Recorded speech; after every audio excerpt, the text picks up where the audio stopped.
How's it going, beautiful people? Welcome back to another episode of Not So Good Advice, where me, the host Lou Bloom, gives you, the beautiful people, well, not so good advice.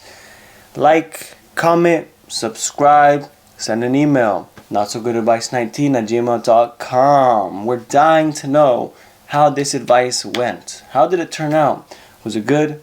Was it bad? Mediocre? So-so? Sometimes maybe shit, sometimes maybe good. What was it? I don't know. Were you chilling upstairs listening to your Will Smith CD and this shit just popped up on the YouTube screen? We don't know, but we want to know how things turned out. Disclaimer, disclaimer, disclaimer. This is not legal or professional advice. This is strictly for comedic and entertainment purposes only. You should not be taking this literal. But if you do, you already know. I told you before, a few seconds ago. Like, comment, subscribe. Okay, this is the, 22nd episode? Damn, we're really going through these, huh, people? We're going through these. Because I care about you. I care about you.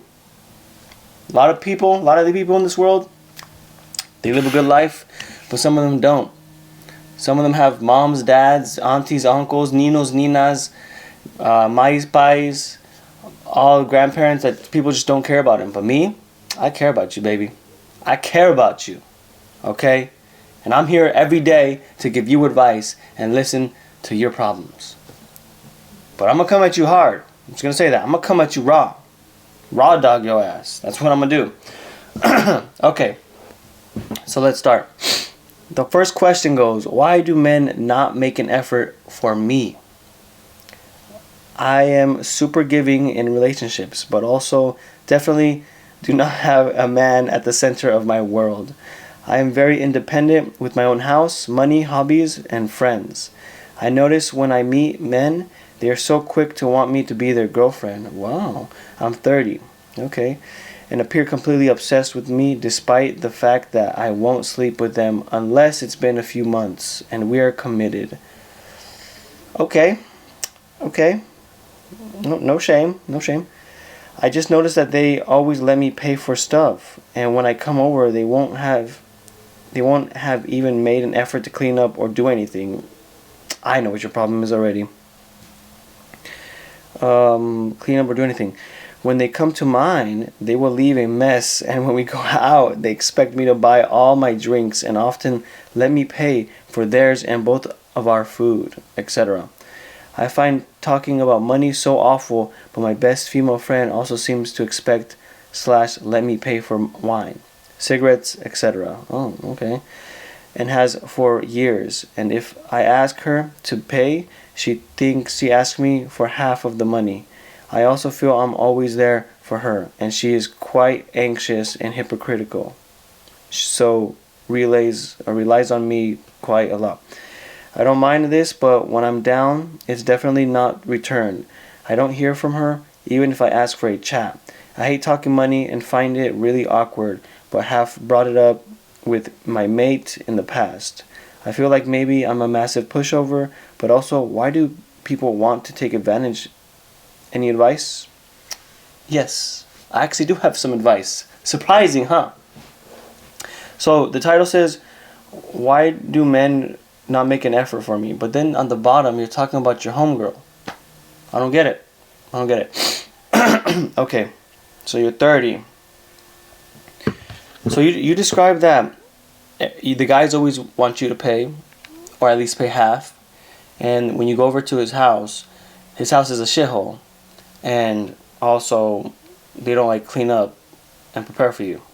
Well, it's easy. The type of guys you're allowing into your house. Hold up, let me fix this real quick. Okay, it's easy. The type of guys you're allowing into your house is, well, the type of guys you're allowing into your life. You're not choosing that good. I guess you're choosing people that are dirty and broke and ugly. Well, I don't know ugly, but they're broke and dirty for sure. They don't got manners if obviously they're acting like that. So my advice would probably be, pick it up a little bit. Try to look more sexy, And also, I get it. People wait however they want to wait, however long they want to wait before they, bump fuzzies, you know. But like 3 months, you better be worth it if I'm gonna wait 3 months. A couple months. How many months did you say? Independent house. Okay, paying stuff. Okay, who cares? The point is, that's a lot of months. So maybe you could like hurry up with that shit a little bit. I don't know. Maybe not the next day. Maybe you can wait a couple weeks. I think you have to wait a couple weeks and find out if you really like him, and then decide if you want to fuck him. I mean, it's crazy. I know. Men and women love differently. Usually the girl decides if she likes the guy, and then they smash. The guy smashes and then decides if he likes the girl. This is how it is. Don't ask me why. That's just how it is. But it's definitely the type of people you're getting with. They're kind of like lames. They're not clean.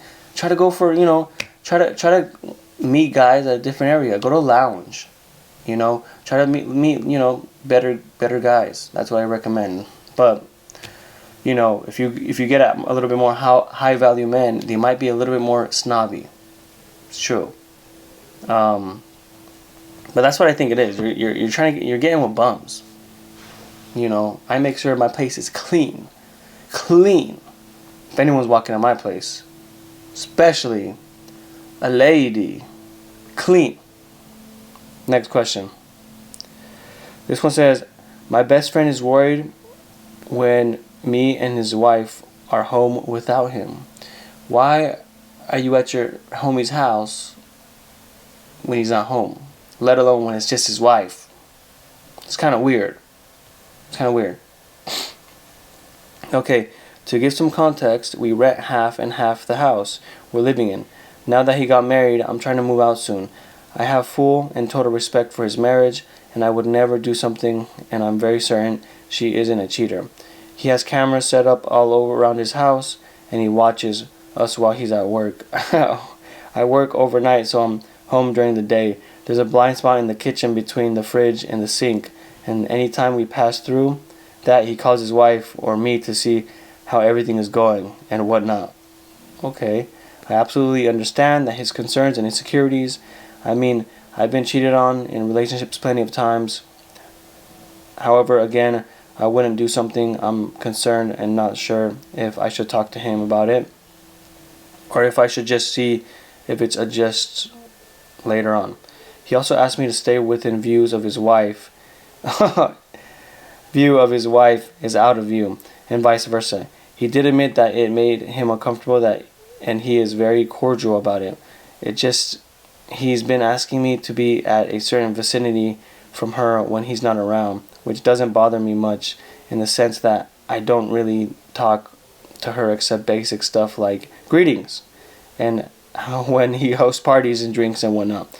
It's just I'm worried he's going to alienate here by doing so. Then she's going to not only start to resent me but also possibly divorce him. Okay, update. Generally, I didn't realize how actually crazy this is until the replies started coming in. I see his wife like a sister, and I'm not sleeping with her. You gotta move out of there, bro. You gotta move out of there. Like, he's obviously insecure and territorial, which I get it. I'll be territorial too. That's my woman. But I'm not gonna be living in an apartment or a house with my wife or my girl, and there's another man in there. My friend, my cousin, the janitor, the milkman, the homeless person I let sleep at my house just to get him off his feet. No, I'm not gonna do that. So you gotta move out of there. So like stack up your bed, stack up your money, stack up your bed, and then get out of there. Get out of Dodge. Escape LA. Apocalypse now. That's what you gotta do. That's what I recommend. That's what you gotta do. So it's not that. It's kind of simple, just get out of there. I mean, he's super insecure though. I don't know how your friendship's gonna be after when you move out, but it's super weird. Like, let's face it, it's kind of funny, to be honest. It's so weird, it's funny. But yeah, that's what I think about that. You just gotta get out of there. Like, what are you doing living in another man's house when his girl's there? Or wife? It's just weird. I mean, there's certain boundaries in a bro code and just codes and ethics I live by. That's one of them. I mean, that's just, it's common sense though, bro. The fuck? The heck, dude? Okay, next one. Do some women purposely angle their chest in pictures just so cleavage is shown? Not trying to be weird, I'm just wondering, do some women do this because they know it'll make guys weak? Yeah. Hold on, let me check. Yeah, they do that. They do that. Have you ever been on dating apps or seen like on Instagram or whatever? Have you seen the bigger girls? Have you seen those pictures? Not all of them are like, some of them take really nice pictures. They know what they're doing. They're very like, they know how to take good pictures, okay? That's how they get you. That's how they get you. So, I mean, and look, everyone takes pictures their own way. There's plenty of guys who take pictures without a shirt or their abs or whatever. Plenty of guys that take pictures and try to show off their tattoo and shit. I mean, it is what it is. Some girls, they just want to be sexy. They just want to show off a little bit of the goodies under the Wonder Bra. It's just, I mean, do you hate it? Do you hate it? Or do you enjoy it? I don't know, bro. It's just a thing. Some people like to stunt with money. They take pictures like this. With the money. Back in 2013, people used to take pictures like this. It is what it is.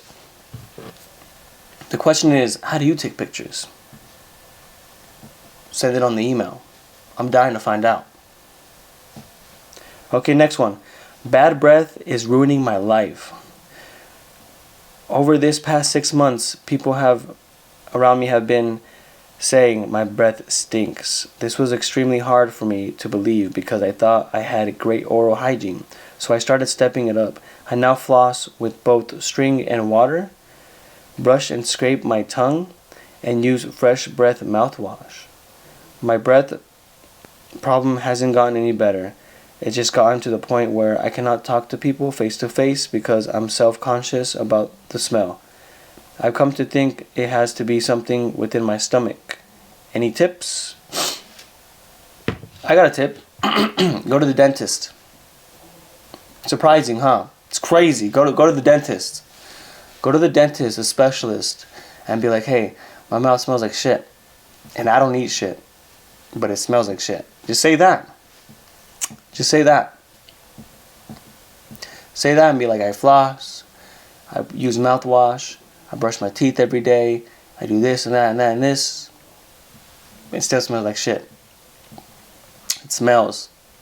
It smells like... It smells. Just say it smells. And you know what I think it is? It might be like tonsil stones. It might be your shitty diet. But what I think it is you might have like some sort of bacterial infection or your tooth dying. Something like that. That's what I think it is. And you probably have to like, extract the tooth or something. There's something going on in there that you need to fix. Because the number one disgusting thing that anyone could really have, besides looking like shit, is having a mouth that smells like shit. So, yeah. Fix that shit. Fix it. What are you doing? Fix it. It's easy as that. Do it. Do it. Do it. Next question. Back to school question. Okay? Hit me, champ. Hit me. In a few months, school will be starting again, and I would like some advice. You came to the right place, champ. You came. What can I do about rumors spreading about me and general bullying? Last year I had rumors spread about me being a furry, a Nazi, a snitch, and that I'm suicidal or on the brink of that.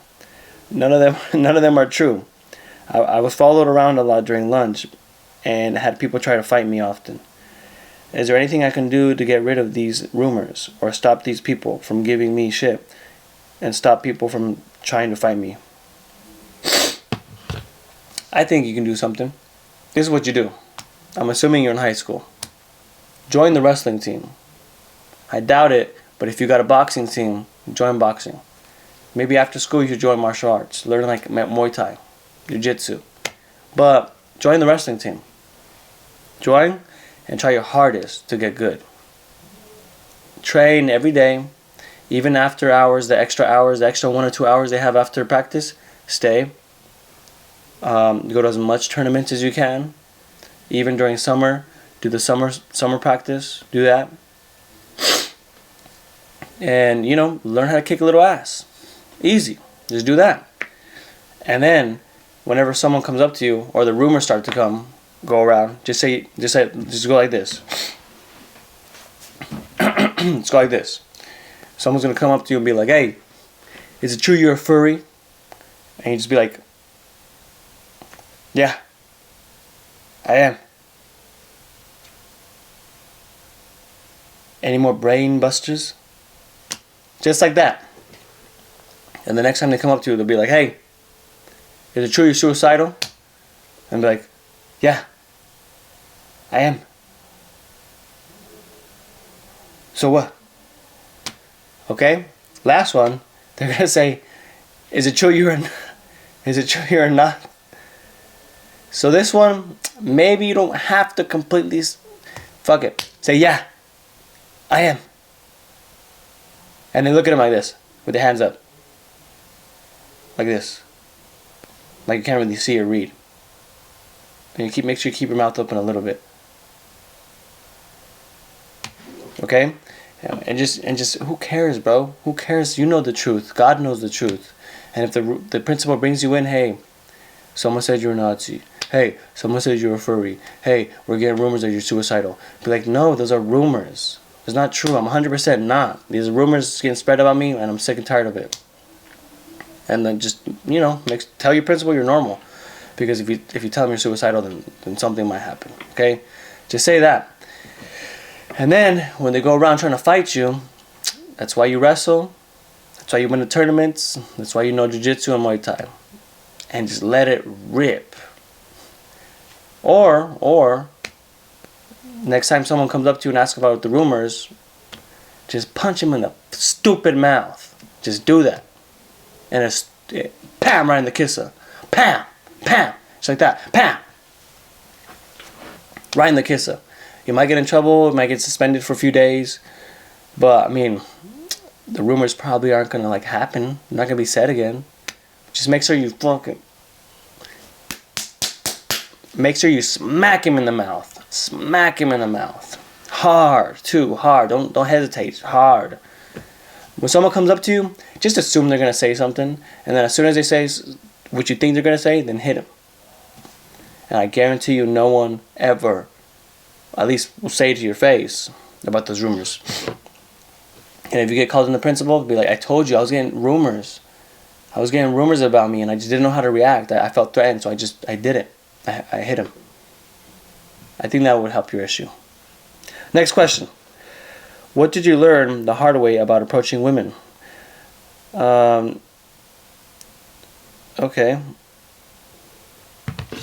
What did I learn about the hard way about approaching women?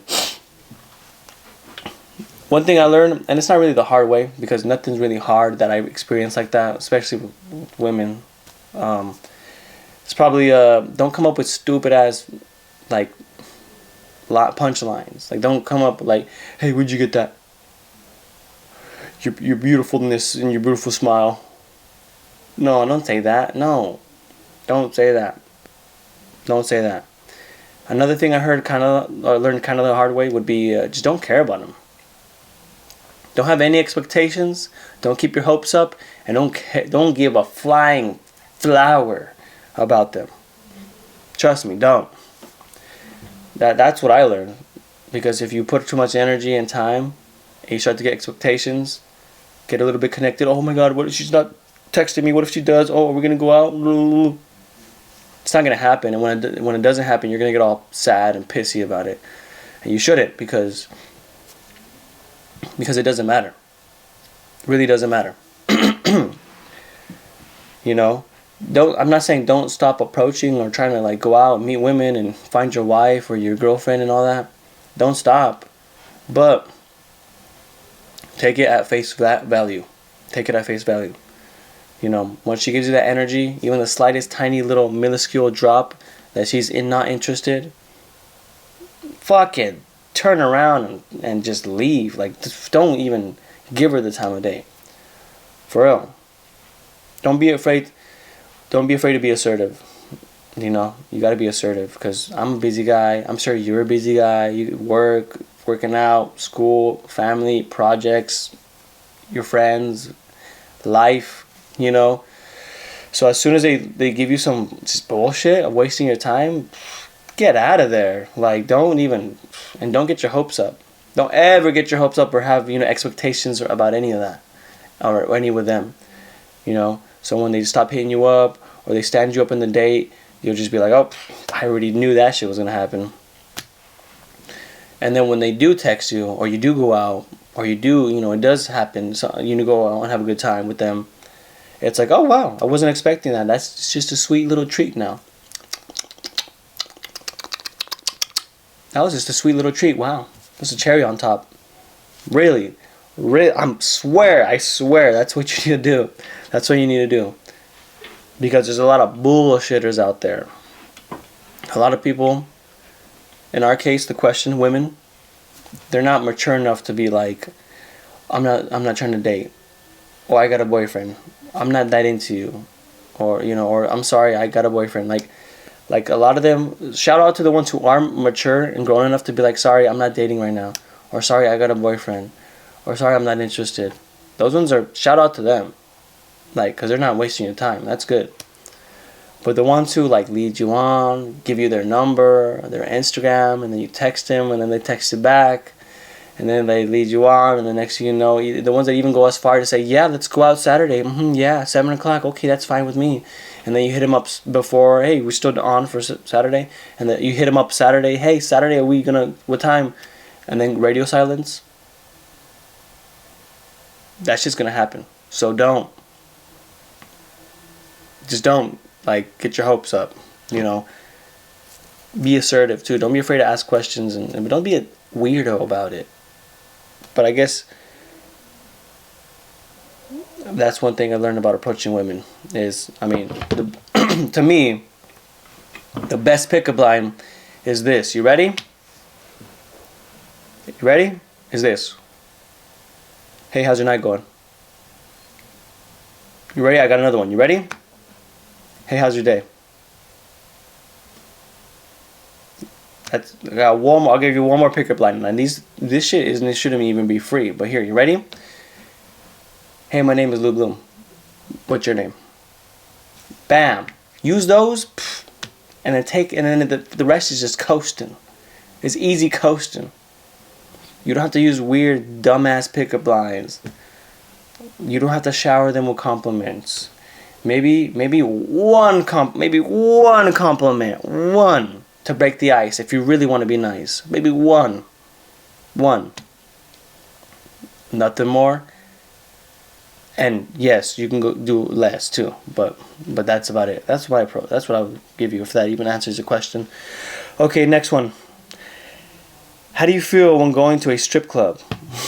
Oh, yeah. Woo! I need to give an NPC clap. I haven't done that in a while.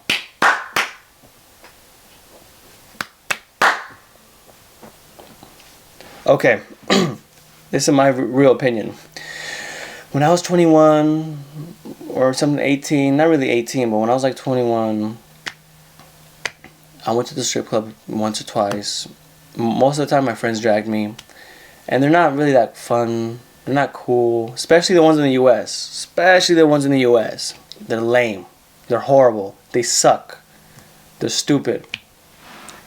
Like, if you're a young man, you really don't have too much business being there. You're better off going to like the bar, or club, or a mall, or like a Macy's, or a Marshall's, or a Target, Walmart, to go look at girls and try to get at them. The strip club just to what?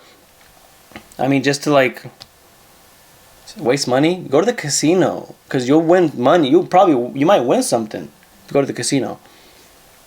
That's what I recommend. Go to the casino because strip clubs. Oh my God, they act like bitches over here in the U.S. They act like bitches. They're rude, you know. And then you have money. Oh, here's a little bit of money, and they're like, oh, ugh. Okay, I guess you can touch my ass. I guess you can give me your fucking $10, $50, your $100. I guess. I'll take it. I guess. Cause they treat you like shit because they know you ain't shit if you're going to the strip club. Trust me, most of the guys there are fat, overweight, old weirdos. They got wives or girlfriends, or they just got divorced and they got no game. So that's the only like feminine interaction they're gonna get is at a strip club. Not to mention how depressing the girls look dancing. It's rare that they're sexy and hot. Some of them are, but no, it's rare. It's rare. I mean, some of them are, but it's like maybe 2 of them in there are sexy or hot. The rest of them are like just trashy, fucking borderline drug addicts, if not already drug addicts. And then they're dancing, and then the song ends, and they get on their knees and they start scraping all their little ones, start scraping it, or the fucking Samoan bouncers pushing them with the push broom, pushing the ones to the side so the next person can dance. It sucks. It's depressing. It's depressing, for real. I respect the babes, the ladies. I respect them. That I don't like. The strip club is just depressing. And then some of them walk around saying, "Hey, you want to dance? Hey, can I get you want to dance? You want a lap dance? You want a lap dance? Okay, $80 per song, $50 per, $75 per song. What? For 2 minutes? The heck?"